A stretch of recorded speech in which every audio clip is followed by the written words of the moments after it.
చీకట్లో రోగులు చేసిన హాహాకారాలపై టీవీ9 ప్రసారం చేసిన కథనాలకు అధికారులు స్పందించారు. కర్నూలు పెదాస్పత్రిలో తెల్లవారులు కరెంటు లేక రోగులు, బాలింతలు, గర్భిణీలు, చిన్నపిల్లలు నానా ఇబ్బందులు పడ్డారు. దీనిపై ఏపీ వైద్య ఆరోగ్య శాఖ మంత్రి కామినేని శ్రీనివాస్ స్పందించారు.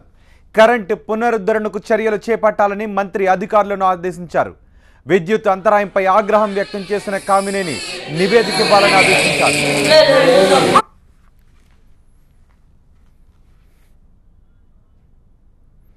రాయలసీమ జిల్లాలకు పెద్ద దిక్కైన ఆ ఆసుపత్రిలో రోగులు చీకట్లో హాహాకారాలు చేయాల్సి వచ్చింది.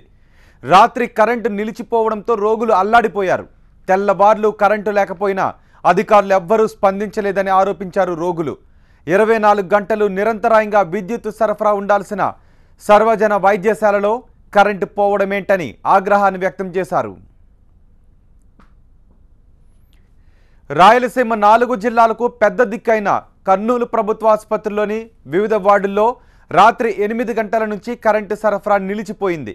గైనిక్ విభాగంలోని ఆపరేషన్ థియేటర్ మినహా అన్ని వార్డుల్లోనూ కరెంటు నిలిచిపోయి అంధకారం అలముకుంది. కరెంటు లేక చీకట్లో దోమలు, ఉక్కపోతతో అల్లాడిపోయారు రోగులు. బాలింతలు, గర్భిణీల పరిస్థితి చెప్పనే అక్కర్లేదు.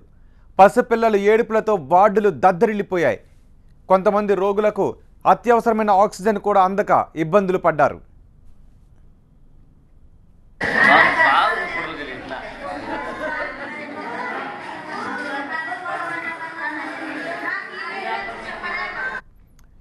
దీనిపై మరింత సమాచారం మా ప్రతినిధి నాగ్ అందిస్తారు. నాగ్, రాత్రంతా కరెంటు నిలిచిపోవడంపై వైద్య సిబ్బంది ఏం చెప్తున్నారు, ఆసుపత్రి వర్గాలు ఏం చెప్తున్నాయి?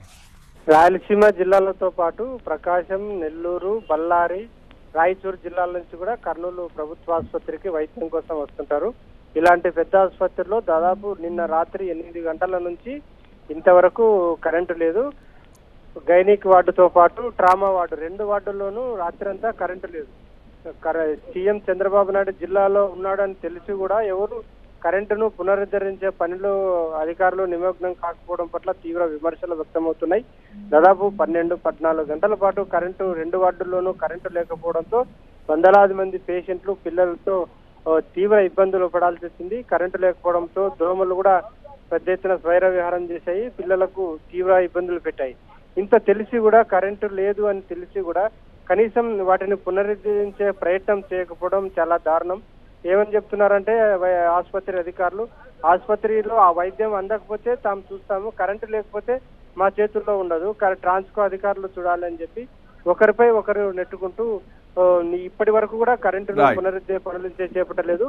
కొద్దిసేపటి క్రితమే ఆసుపత్రి సూపరింటెండెంట్ మనకు ఫోన్ చేసి కరెంటు పునరుద్ధరించాము, ఎలాంటి ఇబ్బంది లేదు అని చెప్పడం జరిగింది. దీంతో కొంత పేషెంట్లు కొంత ఊపిరి పీల్చుకున్న పరిస్థితి అక్కడ కనిపిస్తుంది. రైట్ నాగ్.